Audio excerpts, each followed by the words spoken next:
Hi, it's Amy Gramowski, Amy the attorney. I want to get a couple things out of the way. The choice of a lawyer is an important decision and should not be made solely on advertisements. This is not legal advice, what I'm talking about.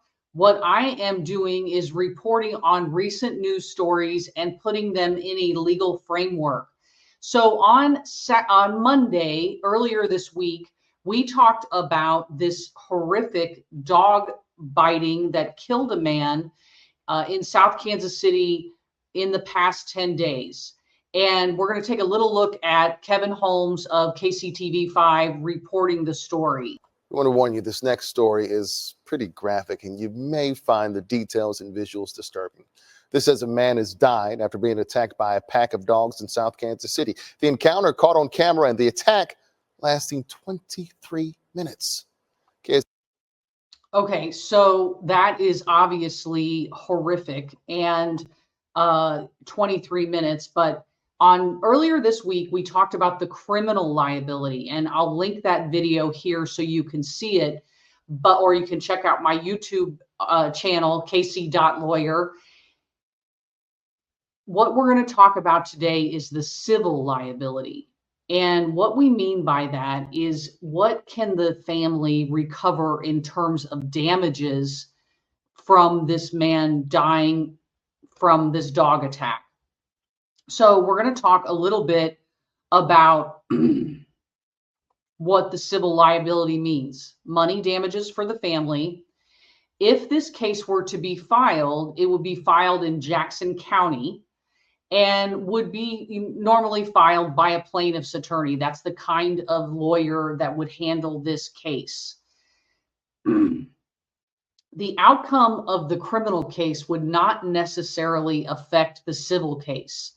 Now, if there is a criminal case, whether it's brought by the Jackson County prosecutors or, God forbid, this is in Kansas City Municipal Court, but the outcome doesn't necessarily affect the damages the family could recover in this case.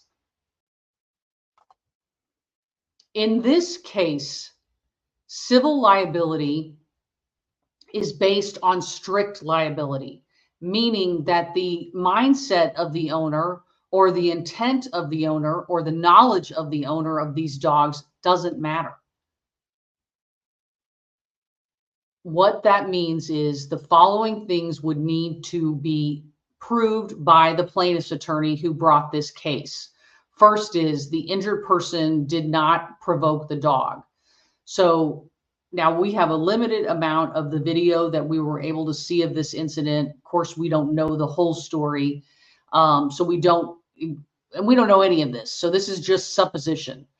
The injured person was on public property or lawfully on private property, including the dog owner's property. And lastly, that the dog bite caused the injury. Those are the three things the lawyer would have to prove to the jury in order for them to return a verdict of liability, and then the jury would then assess damages.